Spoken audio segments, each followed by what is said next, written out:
Buksan po natin ang ating mga Bible sa Luke chapter 8.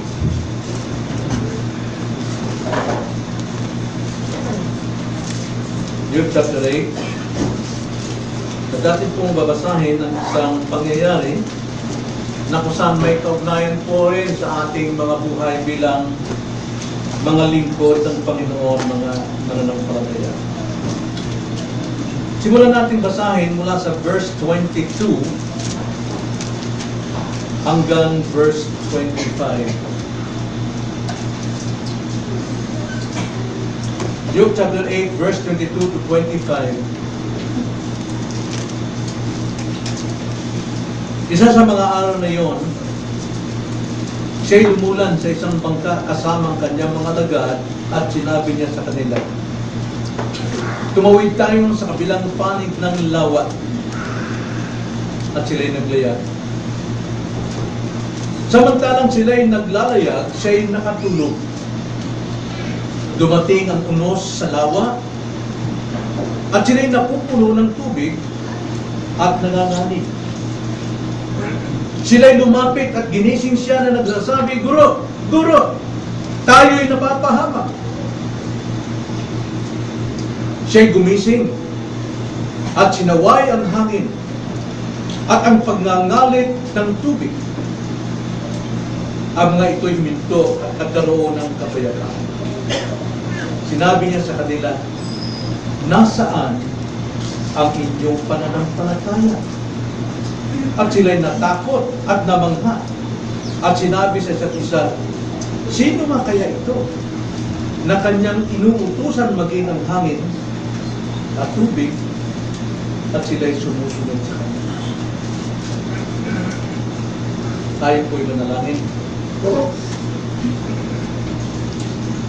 Opo Panginoon, tunay nga na nakita namin sa inyong mga salita, naway pagpalain niyo ang pagkakabasa nito, ang inyong pong inspired word, na sana ma-inspire din ang aming mga puso, na kung saan ang Panginoon ay nag-utos sa kanyang mga lagad upang tumawid sa kabilang ibayo.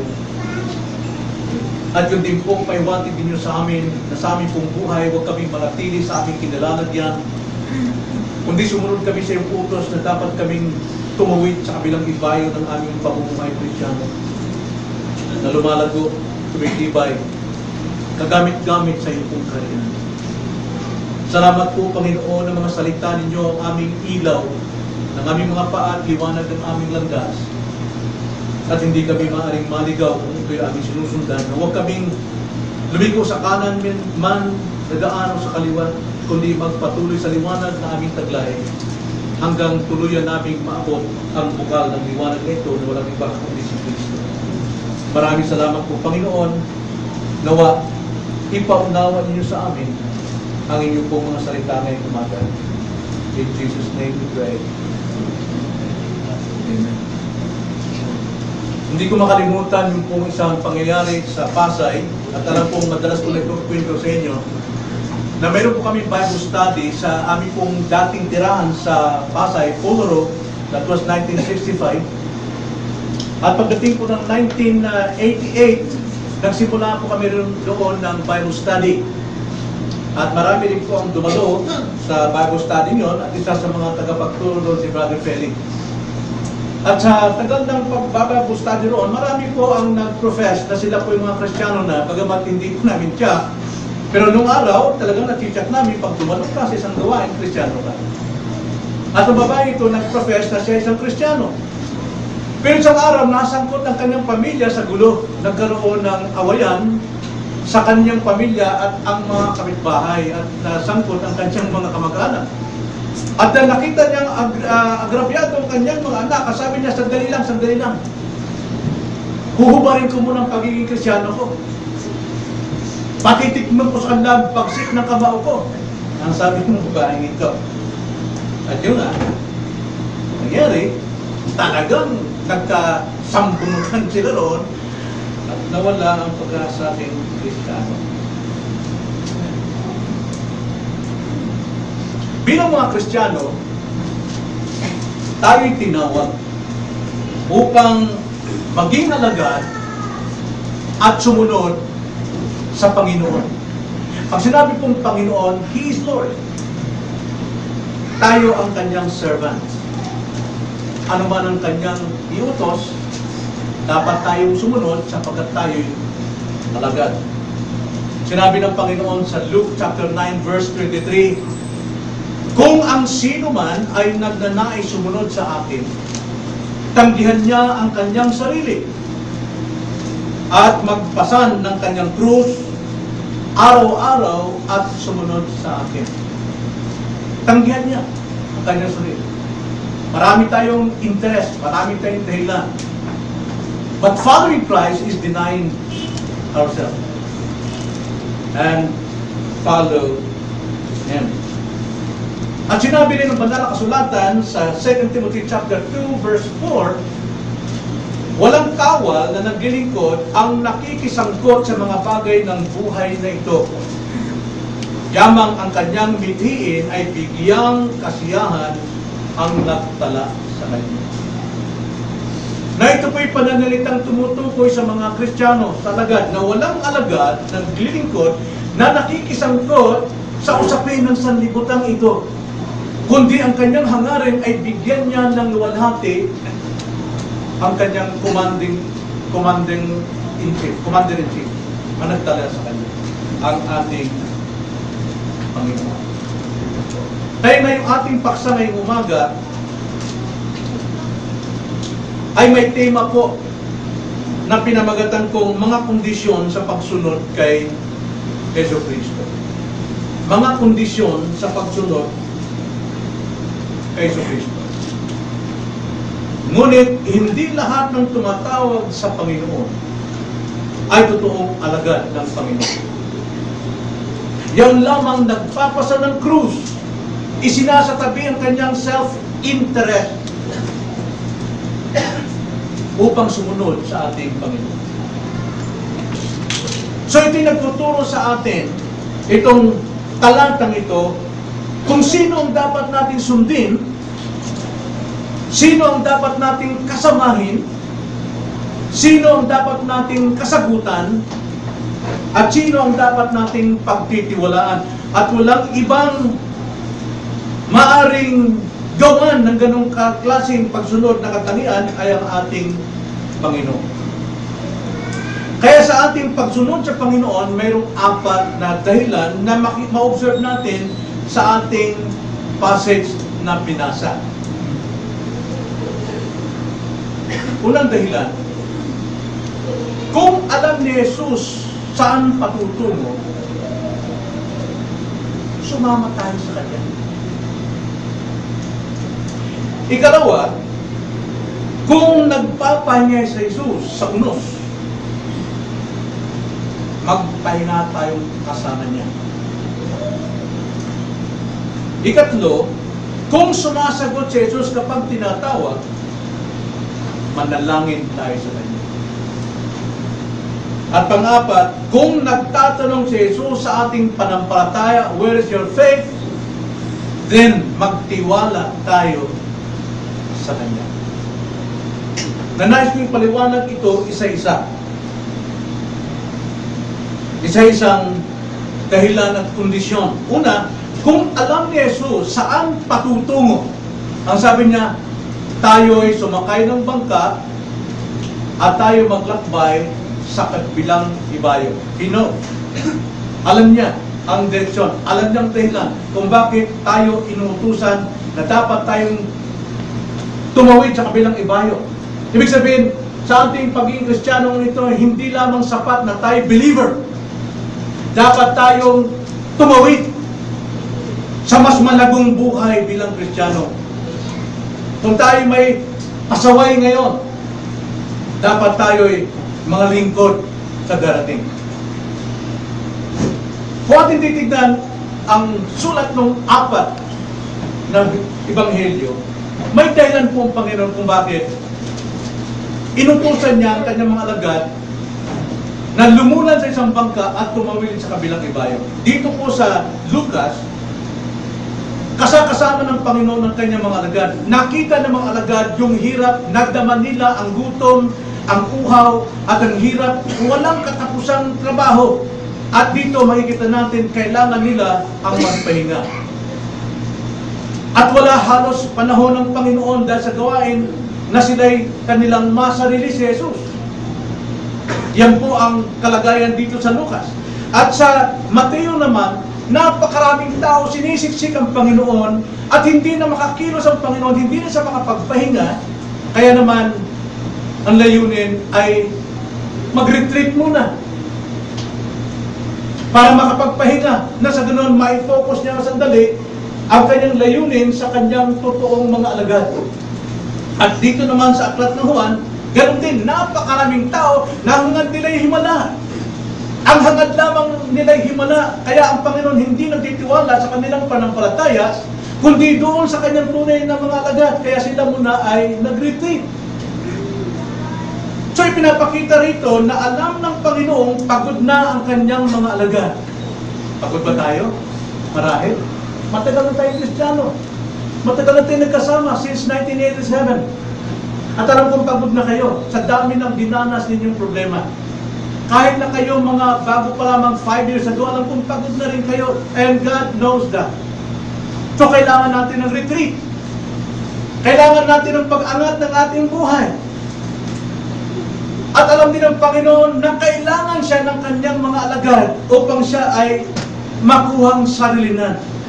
Alam nyo, itong mga alagad na ito, nung lumulan ng Panginoon sa bangka at sumakay sila at nagtiwala sila na sa kanilang paghayo sa ibayo, alam nilang merong magandang layunin ang Panginoon. Nakatitiyak sila. At kapag ito po ang ating narinig, at ito ang hudyat, motivation sa atin, that we have to grow. Dapat tayong tumawid na sa ating kahinaan, sa ating kapintasan, sa ating mga pasaway na buhay, at tayo lumago na, sapagkat yun ang nais ng Panginoon, may mas maganda siyang layunin sa ating buhay. Alam yung tinatawag ng mountain goats. Yung po mga usa, yung mga kambing, na ang gustong-gusto sa mga tuktok ng bundok. Alam niyo ba yun? Nakikita niyo sa television nun, sa Discovery Channel, nakakagulat yung mga kambing na ito na lumulundag-lundag doon sa bundok na walang takot. Na ang ibaba nito ay talagang bangin. Wala silang takot. At higit pa, nakapagtaka, sasabi nung sa Discovery Channel na lalo na yung maliit, yung mga kambing na maliit, alam niyo yung pagkamaliit, mga malikot yan. At pag lumundag ito sa mga bato, sa tuktok ng bundok, umiikot pa. Umiikot pa yan.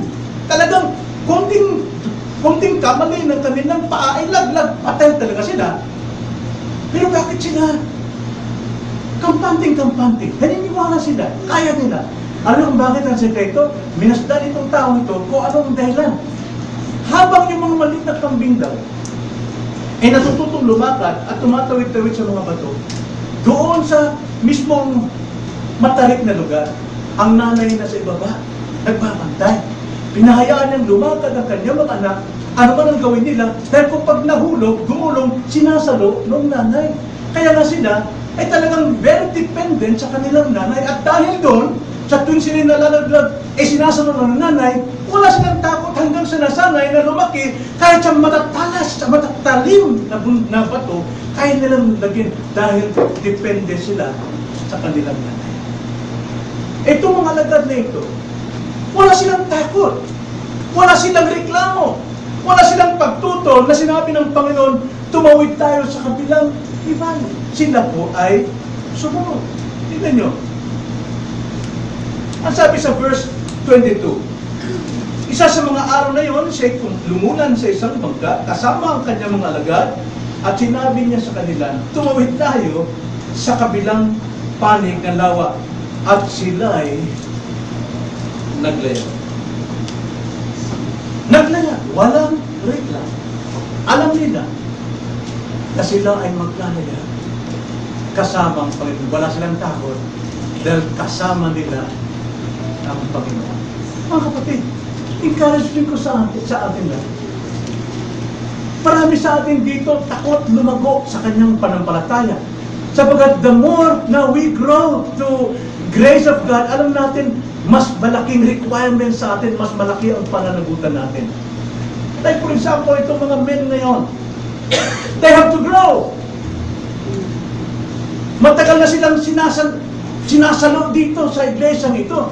Kailangan magtiwala na sila, nakasama nila palagi ang Panginoon upang sila tumayo sa kanilang mga paa. At yan ang ginagawa nila ngayon. Makikita ninyo. Every Sunday, nandyan yan, tatayo yan.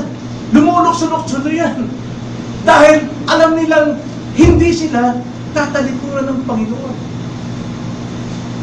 At kayo din, mga kapatid, once na ang inyong trust ay tumibay sa Panginoon, anuman ang inyong sitwasyon sa buhay, mayroon kayong kapayapaan at kapanatagan. Isa sa kondisyon ng pagsunod natin sa Panginoon, kung alam ni Jesus ang ating patutunguhan, sumama ka sa Kanya. At ikalawa, verse 23, samantalang sila'y naglalayag, siya'y nakatulog. Dumating ang unos sa lawa, at sila'y napupuno ng tubig, at nanganganig. Continue at 24. Sila'y lumapit at ginising siya, nagsasabi, Guro! Guro! Tayo'y napapahamak! Pero mo? Napapahamak na raw sila. Past tense na. Tiniyak na nilang napahamak na sila. Siya'y gumising at sinaway ang hangin at ang pagnangalit ng tubig at mga ito'y huminto at nagkaroon ng kapayapaan. Tulad ng ina ng kambing. Nung mahulog yung kanyang inakay, gumulong, sinalo siya ng kanyang. Now dito mapapansin natin, kondisyon sa ating pagsunod kay Kristo, nagpahinga ang Panginoon sa unos. Kaya kung ang Panginoon ay nagpahinga sa unos, magpahinga tayong kasama niya. Magpahinga tayong kasama niya. Na alam ng Panginoon ang pangangailangan ng kanyang mga alagad. Rest. Rest ang kailangan. Pero ang problema, hindi nila kaya magpahinga sa gitna ng unos. Mayroong takot. Mayroong pangamba. At may konklusyon, napahamak na sila. Di ba? Minsan ganun tayo eh. We conclude our situation, this is our the end. Pero kasama nilang Panginoon. Pangako ng Panginoon sa atin. Hebrews chapter 13 verse 5. I will never leave you nor forsake. Kailangan natin minsan ang mag-retreat. Pero sa ating pag-retreat, dapat tiyakin natin kasama natin ang Panginoon at tayo nasa kalooban ng Panginoon. Kailangan natin magbakasyon, right? Gusto mong pahinga? Right. Pero tiyakin mo lamang kasama mo ang Panginoon at ikaw nasa kalooban ng Panginoon. Tulad ng mga alagad nito, kasama nila ang Panginoon at kasama sila nasa kalooban ng Panginoon. At dumating ang unos. Gaya ng prayer ni Jodo kanina. At salamat ako sa Panginoon sapagkat that reminds me na bagamat naglalayag kami sa Leyte pero makasagupa kami ng mga alon sa buhay. May mga persecutions, may mga slander na maaaring mangyayari. Pero ang ating alalahanin, nasa kalooban tayo ng Diyos. Kasama natin ang Diyos. Maaaring sasabihin ng iba, Pastor, kung Leyte magbabakasyon. Why not? Mayroong ministry, at the same time, babakasyon talaga ako. Hindi sa ministry, pero sa aking mind. Kasi kung dito, lahat iniisip ko, anong kailangan, anong mangyari, di ba? Pero ngayon may mga men. Pero salamat na lang si Deacon Ronnie, siyang nag-iisip para sa akin. At kapasalamat sa mga lalaki at handa naman silang tumayo rin sa kabilang ibayo para mag-isip. Pero hindi po masama magkaroon ng retreat, magkaroon ng bakasyon. Marami na magsasabihan. Ang pastor, walang bakasyon yan. Hindi dapat magbakasyon ng pastor. Bakit daw? Kasi ang diablo walang pahinga. Paano kung nasan si pastor? Kaya ang pastor walang bakasyon niyan dahil ang diablo walang pahinga. Alam niyo, kung babasahin natin ang 3 years ng ministry ng ating Panginoon, hindi lamang 10 ng Panginoon ay nagpahinga. Maliban doon sa pagtulog niya ng gabi at sa pagpapahinga niya ng Sabat. Pero ang pagpapahinga ng Panginoon, naroon pa rin sa ministry. Kung ang Panginoon mismo ay nagpapahinga, sino susundin natin? Yung sinasabi ng mga tao, walang pahinga si pastor? O yung halimbawa ni Christ na siya mismo ay nagpapahinga? At hindi lang ito tumutukoy sa akin, sa inyo ba? Kung kayo magbakasyon sa Singapore, sama niyo naman kami. Hindi ba nakarating doon? Hindi nakarating na ba? Airport lang. Hindi po masama. Pero anong kulang ng mga alagad dito? Anong kulang nila? Sila'y sumunod, pero hindi makapagpahinga sa gitna ng unod. What's lacking? Faith. Pananampalataya ang kulang sa kanya. Alam nyo, yan ang danger sa atin. Kapag tayo nasa bakasyon, nagpunta tayo sa Boracay, limot natin yung faith natin eh. Limot natin who we are. Limot natin, mayroon tayong accountability sa church. Mayroon tayong responsibility in ourselves. Kahit nandun tayo sa bakasyon, we are responsible because we are accountable sa ating iglesia. Yun ang problema sa atin. Gusto natin nagpapakasawa. Hindi yung problema ng mga alagad dito. Kasama nilang Panginoon pero they don't believe na sila'y maliligtas. Kasama nilang Panginoon, namasdan nila ang kapangyarihan ni Kristo, namasdan nila ang mga himala, pero sa unos lamang. Now, these people are expert na fishermen. Alam nila ang kalagayan ng lugar na yun, ng karagatan. At alam nila kung anong malalaking alon ang kanilang sinasagupa. But this time, kaiba ang alon. Nakakagulat. Dahil kung hindi, sisigaw ba naman sila na sila napapahamak na kung karaniwang alon lang yung naranasan nila? May mga problema tayo, right? Pero right tayo na darating. Hindi natin nasa ganitong klaseng problema. Ang problema rito nila, na wala ang kanilang faith, na kasama nila ang Panginoon. That's our problem. Yan ang problema natin. Now, remember this, mga kapatid. Kung tayo nabubuhay sa Panginoon, kung tayo mamamatay sa Panginoon, so whatever we do, wherever we are, do all for the glory of God. Dapat huwag natin kalimutan mo. The righteous shall live by faith, not by seeing and not by flesh. Alalahan natin, Christian tayo. Christian all the way. Saan man tayo pumunta, Christian ka. Be holy for I am holy. Be mature. Because God is perfect. Kailangan natin ito.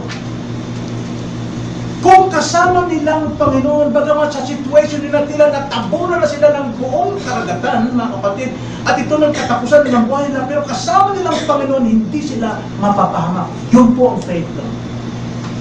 Yun ang faith ko. I-practice ang faith. Kaya ang Panginoon, wala po siyang problemang hindi kayang lutasin sa atin. Ililigtas tayo sa lahat ng problema. Sometimes, ang problema dumating sa atin, ito'y masusolve sa natin sa pamagitan ng practical way. Sa ating sariling kakayanan, sa ating imagination, sa ating knowledge. But sometimes, problems that cannot be solved sa ating sarili, gagawin ng Panginoon ito. Dahil kasama niya ang kanyang presensya sa akin. Kaya kung nagpapahinga si Jesus sa unos, magpahinga ka rin. Trust Him. Dahil pananampalataya lamang ang makapagpapahinga ng ating magulong kaluluwa. So nakita natin, two conditions ang ating natalakay na pagsunod kay Kristo. Una, kung alam ni Jesus saan patutungo, sumama ka. At kung si Jesus ay nagpapahinga sa unos, magpahinga kang kasama niya. Then thirdly, 24, sila'y lumapit at ginising siya na nagsasabi, Guro! Guro! Tayo'y napapahamak!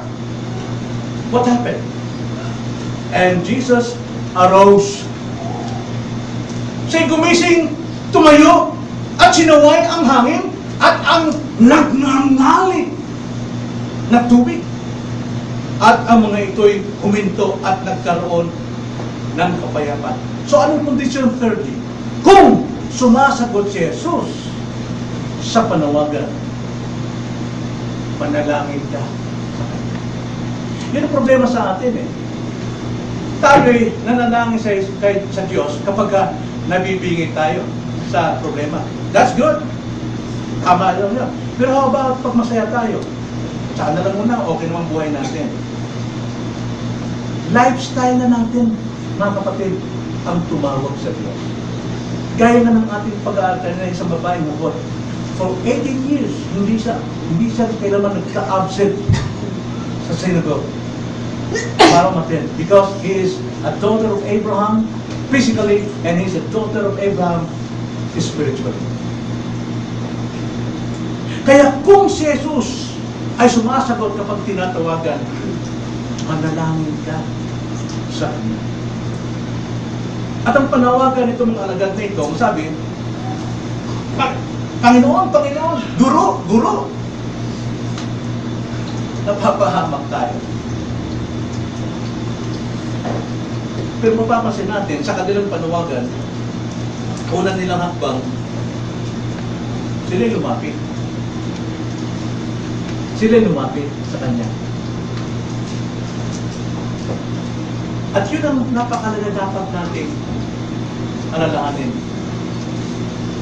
Kapag prayer po, ang ating puso po dapat lumalapit sa Panginoon. Hindi nag-uutos. Hindi nag-uutos. Kundi lumalapit. Sapagat ang paglapit po ay tanda ng tiwala. Tanda na umaasang sila'y tutulungan. Hindi po yung padala ka ng sulat, Panginoon, kailangan kong ganito. Nay, kailangan ko ganito. No. Kung talagang nangangailangan ka, kung talagang napakalaga yung inihiling, magpakita ka ng personal. At itong ginawa ng mga sila. Walang dyan ang Panginoon, kasama nila. Pero tumayo sila, ginising nila. Hindi lang nila sinigawan, gumising ka! Panginoon! Malagi ko siguro hinugyog nila, dahil alam nilang pagod na pagod si Jesus. Pero nakatulog ang Panginoon. Sila din pagod na pagod, pero hindi nakatulog. Yan ang problema. Kasi si Jesus Christ, alam natin, siya may likha ng kalikasan. Yun ang dapat natin matutunan. Ang Diyos ang may likha ng kalikasan. So kung ang Diyos may likha ng kasalanan, ano mang mangyari dyan, pwede tayo magpahinga sa pananampalataya sa Kanya. Ikalawa, hindi lamang sila lumapit, ginising nila. At alam niyo anong paggising sa kanila? Yung pagdalawang beses lang inulit, Guro, Guro. Pag sinabi kong Guro, ito na yung pinaka-respeto sa panahon yun. Once tinawag kang Guro sa time ng Jesus Christ, para bang sinasabi mong, Panginoon, Diyos ko. Kaya ang sabi ng Panginoon, aral niya sa kanyang mga alagad, sa Matthew, huwag kayong magpatawag na Guro. Because there is only one Lord, there is only one teacher, and that is God. Sapagat yun ang ginagawa ng mga leaders ng religion. Sila nagpapatawag na Father. Nagpapahalik sa singsing. Nagpapayukod sa paa. Ang sabi ng Panginoon sa kanyang mga alagad, mga apostles, huwag kayo magpatawag na Father. There's only one Father, that is your Father in heaven. Kaya ang pagtawag po ng Guro, ito po isang totoong pagpapakumbaba at reverence na kinikilalang si Jesus Christ is Lord. And He is the only Lord na dapat kilalanin. Tanda po ito ng pagtitiwala, tanda ng pag-asang tulong. Ginising nila sa pamamagitan ng kanilang panalangin. So nakita natin, lumapit, ginising sa pangalang Lord, at pagkatapos, inihayag yung problema nila. What's their problem? Ang sabi nila, kami po ay nalulunod. Tayo po ay nalulunod. Now, si Peter, natuto siya ng leksyon dito. Tingnan natin ang kanyang sinabi sa kanyang sulat. 1 Peter chapter 5, verse 5. Ang sabi niya, gayon din naman, kayong mga kabataan, pasakop kayo sa matatanda. At kayong lahat ay magsuot ng kapakumbabaan sa inyong pakikitungo sa isa't isa. Sapagkat ang Diyos ay sumasalungat sa mga malalo o hambog, ngunit nagbibigay ng biyaya sa mga mapagpakumbaba. Now, ang focus ni Peter dito sa kanyang pagtuturo ay mga kabataan, sapagkat karamihan sa kabataan ay andyan yung pride. Okay? Kaya nga sabi ni Pablo, iwasan ninyo ang mga bisyo ng kabataan. Kaya tinuturo niya rito ang respeto at pagpapakumbaba. Tinitrainan niya yung mga kabataan. Sila ay magpakababa sa mga matatanda. Now, sa church, yung kung mga kabataang mananampalataya, ituring nila at igalang ang mga matatanda. Matatanda rito, dalawa. Yung matanda sa edad at mga elder, ikalawa. Sapagkat, ang sabi dyan, God, ang sabi, ang Diyos ay salungat. God is opposed to the proud and gives grace to the humble. Ginising nila ang Panginoon sa pangalang Master. Master. Then, kung ating mabasahin muli yung 1 Corinthians chapter 5, verse 5, continue natin sa verse 7. Cast all your cares upon Him, for He cares for you. Tama po yun. Lapitan ng Panginoon, tawagan na may reverence, and cast all your cares. Sabihin ninyo ang inyong mga alalahanin because God cares for us. Ano pong nangyari? Jesus arose. Siya po ay tumayo. At kung ano yung panalangin, kung ano yung kinatatakutan ng mga alagad, yan ang una niyang hinarap. Tara nyo, alam na ng Panginoon kung ano yung panalangin ng mga alagad, pero hindi niya nireview. Kundi nireview niya yung kanilang problema. Tara nyo, problema ko yun eh. Kapag mga anak ko nagkwento sa akin ng very exciting, no? Enthusiastic talaga silang magkwento sa akin na may nangyari sa kanilang ganito. Pa! Ganito nangyari sa akin. Alam nyo, dahil sa pride ko, kaya sabi ko, ano yan? Pa! Ganito. Pinapalagay ko, alam ko na yun. Oo, alam ko na yan. Nangyari na nga sa akin yan eh. No? Pinapalagay ko pang alam ko na, at sinasabi kong nangyari sa akin, pero bakit hindi pa nangyari? Why? Ayaw ko magpatalo sa mga anak ko. Na kung may nangyari sa kanilang ganun, alam ko, mas matanda ako, mas marami akong karanasan ganyan. Pero nagugulat ako sa ibang mga nanay eh. Ibang nanay, nakikita ko sa TV, sa mga palabas. Pag lumapit yung anak nila, Mami, look at this! Alam niyo ang nangyari sa mga nanay? Nanlalaki mo to. Oh! Tapos nilalaki bibig. Oh! Bagamat alam ng nanay kung ano yung nakita niya. Pero they're so excited talaga. At saka talagang tuwang-tuwa sila na, oh! Yes! Di ba? Alam nyo, nakikita ko yung kanilang puso na talagang handa nilang i-encourage yung anak nila. Bagamat alam nila ang sitwasyon na yun. Pero hindi sila nagtuloy rin na, alam ko na yan na. Pero pinabayaan na i-excite yung anak nila. Alam mo bakit? Na-excite yung nanay niya dahil yung naranasan niya, naranasan ng kanyang anak. Alam niyo, Panginoon, Very excited ang Panginoon kapag tayo lumalapit at tumatawag at hinasabi natin ang ating mga problema. Hindi siya kailanman napapagod sa ating prayers. Kaya huwag mo sabihin, huwag mo katamaran ang manalangin. Sapagat ang Panginoon, very excited to hear your prayers and to answer it. Napakalaga po ang manalangin. So, ang ginawa ng Panginoon, sinaway niya ang hangin at mga alon. Yung sabi 24,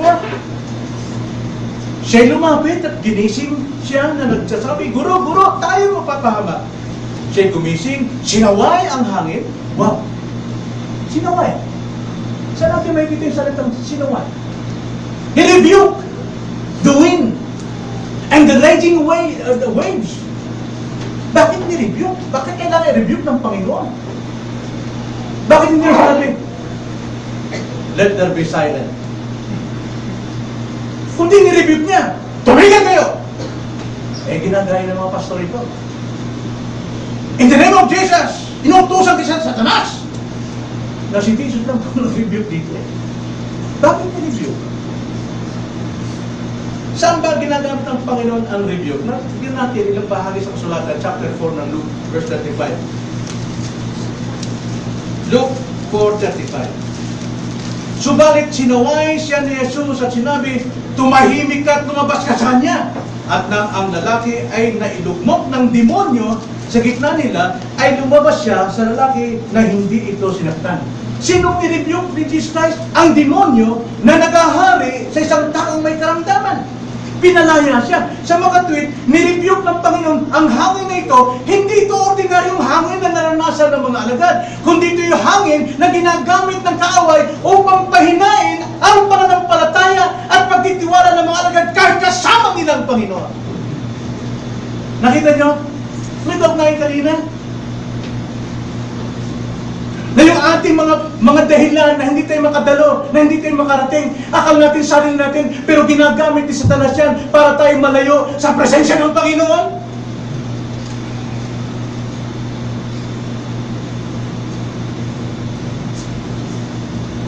Nirebuke ni Christ sapagkat ito'y hadlang sa kanilang pananampalataya. At itong kaaway na ito, tinataon nila na mahina, nasa kailangan si Christ. Nasa kanyang pamamahinga as man. Tinataon niya.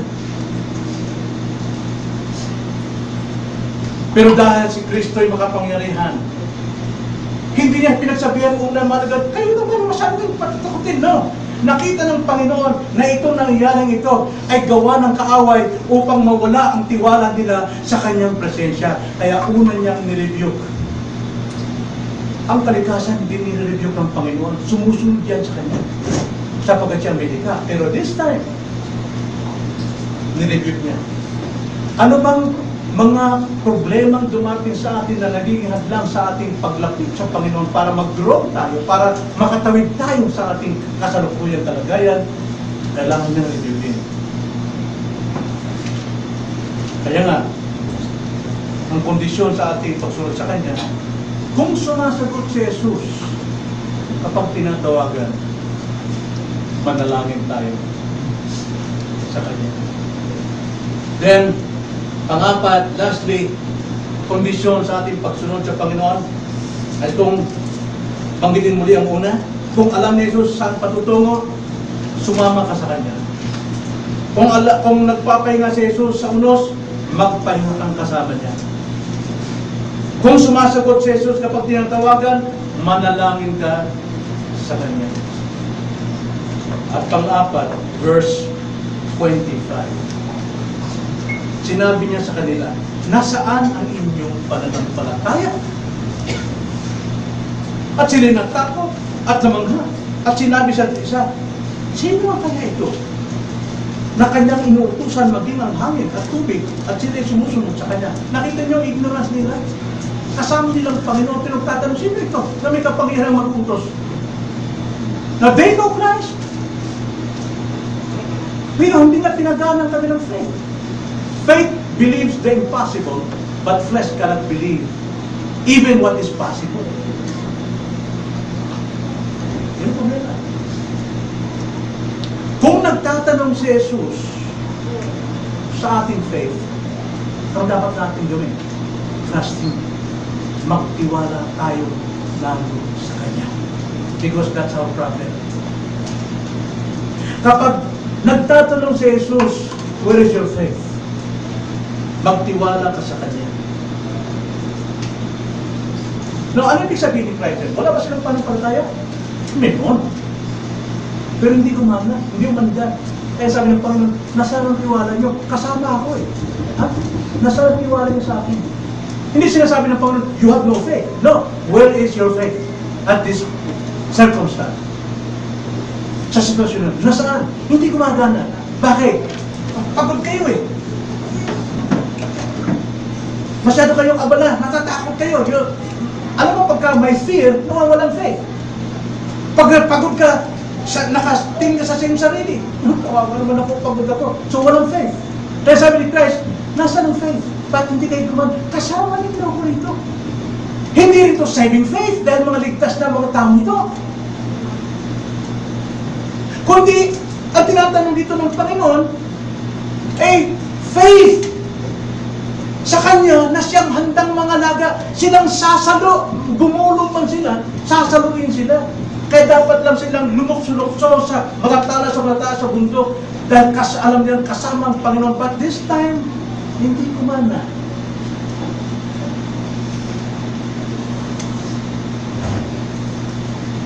Hindi ito saving faith.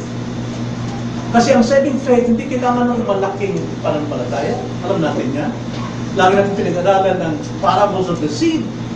Nang sabi ni Christ, kung magkaroon lang kayo ng pananampalataya kasing laki ng buti ng mustasa, you can move this mountain.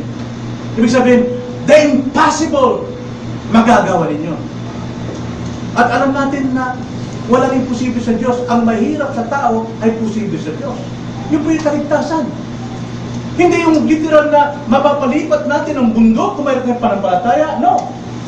Kundi maliligtas tayo sa pamagitan ng ating pananampalataya sa imposibleng gawin ng tao. Now, tignan niyo ang sabi sa Lucas 18:24.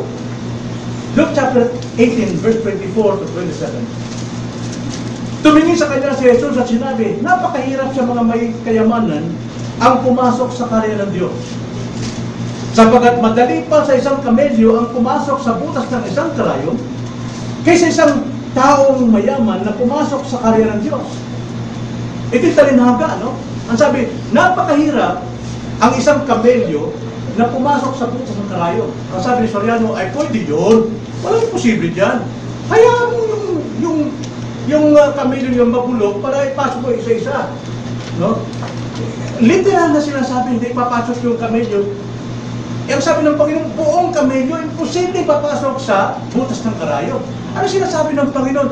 Yung po ay figure of speech pagdating sa salvation na walang makakagawa ng kaligtasan sa kanyang sarili dahil tulad yan sa kamelyo, ipapasok sa butas ng karayon. Kaya ang sabi sa verse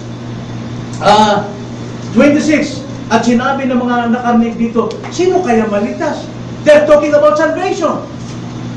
Kaya ang kasunod, sabi sa 27, subalit sinabi niya, ang mga bagay na hindi magagawa ng tao ay magagawa ng Diyos. Saving faith ay gawa lamang ng Diyos at hindi ng tao. Kaya dito, hindi po tinatanong ng Panginoon dito yung kanilang kaligtasan, saving faith, even yung faith nila as is, nandiyan po yan. Pero tinatanong ng Panginoon dito, bakit hindi umaandar ang tiwala ninyo, gayong kasama ninyo ako, gayong kaya kong i-tame ang lahat ng kalikasan. Nakita nyo lahat ng aking kapangyarihan. Where is your faith? Mga kapatid, nasaan tayo kapag may problema? Nasaan tayo kapag mayroon tayong mga hinaharap na mabibigat na sitwasyon? Nasaan ang ating pananampalataya?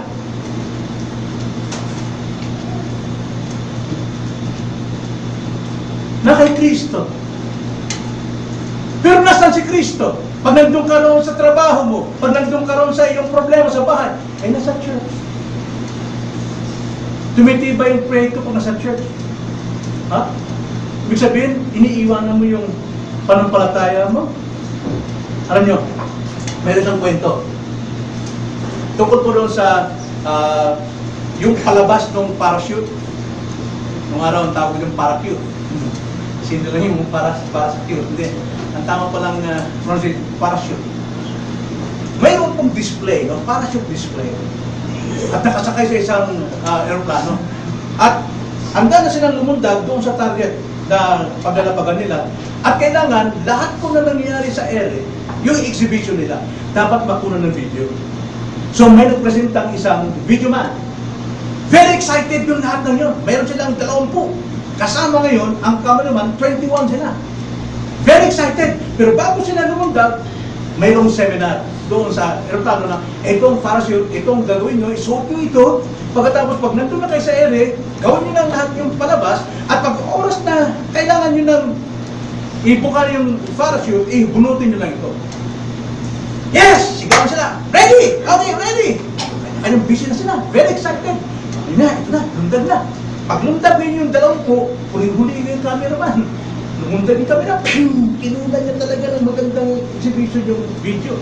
Nakita ito sa TV, no? Pagkatapos nakita yung palabas, wow! Ang galing naman ng pagkakalipad. Pati yung pagkakuha, may balibaliktad pa. Masakit patay yung video man. Napanood nila yung palabas, pero namatay yung video man. Bakit kanyo? Nung bumubulusok na sila, at kailangan ng buksan ang parachute, nakita ngayon ng cameraman, wala siyang suot. Na parachute. Pero, he believe and trust na ang tanging niyang solusyon para siya lumapag ng tahimik at ligtas ay parachute.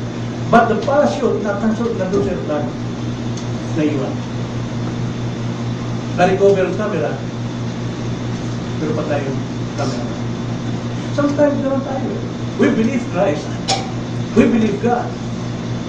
But at the moment na kailangan natin ang Panginoon, whatever, nasa kalabihan man, nasa problema man, iniiwan natin ang ating tiwala kay Kristo. Hindi pwede naman. Kailangan sa buong buhay natin, sinasabi ko, dala natin ito. We're Christian. We're children of God.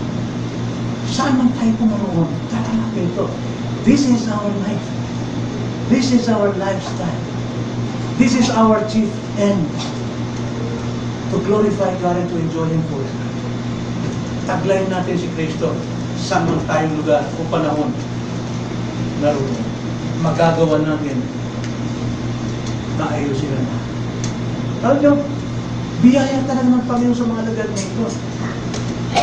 Bagamat wala yung faith nila, pero yun yung pinapakita sa atin. Even though we are unfaithful to God, but He remains faithful to us. Kaya nga, we are only living by grace. Sa lahat ng sandali ng buhay natin, sa biyaya lang ako nabubuhay. Ako'y mahina, ako'y makasalanan, but God is so gracious and loving. Mga kapatid, tayo tinawag bilang alagad. At bilang alagad, mayroon tayong Panginoon na dapat natin sundan. At sa pagsunod natin, alalahanin natin ang apat na kondisyon. Kung alam ng Panginoon at ang ating pupuntahan, sumama ka sa Kanya. Kung alam ng Panginoon, kung nagpapahinga ang Panginoon sa unos ng buhay, magpahinga kang kasama niya. At kung sumasagot ang Panginoon sa mga tawag, manalangin kang lagi sa Kanya. At kung ang Panginoon ay nagtatanong sa atin every time sa buhay natin, where is your faith? Magtiwala kang lalo sa Kanya. So, anong lesson? Alam nyo, ang pinakamagandang parte ng buhay ng isang Kristiyano ay ang sumusunod siya sa kalooban ng Diyos. Nag-glorify niya palagi ang Diyos. Whether he eat or drinks or whatever he does, talagang niliwalhati niya ang Diyos. napakadakilang bagay na sa ating paglalakbay mula sa ating kamuraan tungo sa ating kalaguan, mula sa ating buhay ngayon tungo sa darating na buhay, ay napakahalaga po at napakagandang maglakbay tayo kasama natin iyak si Kristo. Kailangan natin maglakbay. Huwag tayong manatili bilang pasaway. Let us grow. At ang growing ng isang Kristiyano is to be like light. Christ said in Matthew 5, verse 16, "Let your light shine before men, that they may see your good works." Yun po, tayo maging instrumento ng Diyos sa mga taong nasa kadiliman, sa ating kapitbahay, sa ating mga kaibigan, makita ang liwanag ni Kristo sa atin at hindi tayo pasaway. We are the light of this world. Ang light natin ay reflection po ng totoong ilaw. John 8:12, Jesus Christ is the light of the world. As being Christian, ang Panginoon nagutos sa atin, let your light shine before men. Napakaganda po na tayo lumalakad palago sa buhay na ito na nagliliwanag sa liwanag ni Kristo. Kasama palagi ang Panginoon sa kanyang pananalita, walang poisonous slander sa kanyang bibig, walang paninikil sa kapwa, walang pagmamataas sa kanyang buhay, walang pagmamalaki sa kanyang katayuan, kundi nagliliwanag ang kaamuan ng Diyos, because God opposes the proud, but He gives grace to the humble. The best thing in Christian life is to walk with Jesus.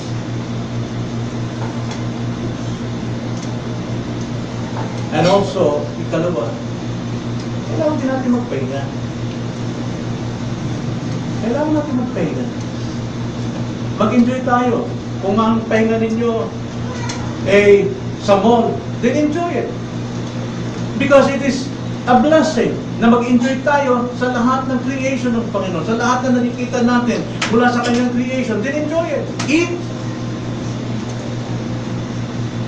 Mamasyal. Tama yun. But remember this. Do all for the glory of God.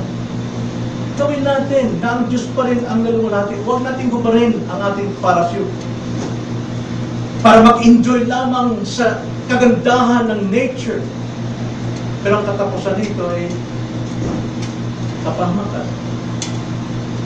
And always pray. Pray without ceasing. For this is the will of God for you in Christ. Pray without ceasing. Bakit? Because God answers prayer. Alam niyo ng Panginoon yung situations natin. Alam ng Panginoon ang kalagayan ng mga alagad, that they were so afraid of the waves and the wind. Pero hindi niya ni-rebuke ang mga tao niya. He rebuked the wind and the waves. Kasi alam niya, ito naging hadlang para mawala ng tiwala ang mga tao ito sa kanya. Kaya minsan, sometimes, kung mawala sa atin ang minamahal natin sa buhay na ito, halimbawa, trabaho, o tuman, material things, pag nawala sa atin, huwag kang matakot, huwag kang maiyak, huwag kang bawa sa sarili mo, because nilood ng Panginoon alisin sa iyo yan, because yan ang hadlang ng iyong relasyon sa Panginoon. Huwag matakot. God is in control. Laging manalangin. Kung magpahinga ka man, palala ko lang. Huwag kang magpahinga sa panampalataya sa Diyos. Huwag mong ipahinga ang iyong panampalataya. Live by faith. Because being a Christian, tayo ay isang Kristiyano at tayo pinagpaging matuwid ng Diyos sa kanyang righteousness, sa kanyang perfect obedience to God, at tayo nagbibihis ng kanyang katwiran, then we can rest ang presensya, but not sa faith sa God. Baka magliwaliw ka sa mundong ito, disgrasya, abutin mo. Dahil iniiwan mo sa aeroplano yung parampalataya mo. Never. Maraming Kristiyano ang ginagawa niya. Iniiwan sa bahay yung faith nila. Pag nagipag-away, ano sabihin na, naku! Kung di na ako Kristiyano, kasi Kristiyano mo na sa bahay. Naalala mo, nito pala yung panampalataya sa bahay, kung di na ako Kristiyano, support ka. Kung dalag-dalag mo panampalataya, hindi ka na mag-ako na, pasensya ka. Hindi ka magbibitaw ng anumang pananapat. Kasi suot mo yung pananampalataya. Alam niyo, marami po mga Kristiyanong iniiwan ang kanilang faith sa church, Sunday, para magliwaliw. Masunod nila kung gusto ng kanilang laman to enjoy the last of their flesh. Mag-ingat. Nagdalhin ang yung parachute. Believe, trust, and pray. Trust, pray. Oh, Panginoon, tunay na buhay namin, hindi po kami ang buhay sa mundo ito. Pagkat kami nasa sanlibutan, pero hindi kami makasanlibutan, Panginoon. Kundi dinadalahin namin sa inyo, nawa iligtas yung kami sa gawang sanlibutan. At ito'y sa pamagitan ng aming pong pagsunod sa inyo. Na, Lord, may kasiguruhan po. Kapag kayo po'y natuturo sa amin ng kalaguan, Lord, dapat kaming sumama sapagkat ayaw ninyong nanatili kami sa aming kalagayan. O Panginoon, kung kayo po ay nagpapahinga, mayroon kami kapayapaan maging sa ulos ng buhay, magpahinga kami kasama kayo at hindi po sa aming laman sapagkat puro sa reklamo po ang aming daranasin. At kung kami katawag sa inyo at kayong sumasagot, kaya higit lamang na kami manalangin sa inyo. Higit sa lahat, Panginoon. O Lord, tulungan niyo kami. Tulungan niyo kami na manatili, Panginoon, sa inyo. Na magtiwala sa inyo. Sapagkat kailanman ang buhay Kristiyano namin, walang sandali na hindi kami Kristiyano. Lifestyle na namin, Panginoon. Ang mabuhay bilang Kristiyano, righteous. Tulungan niyo kami, Panginoon, huwag namin kaligtaan ito upang manatili ka namin maluwalhati ano man ang aming ginagawa. Magdalangin sa pangalan ng Panginoon Jesus.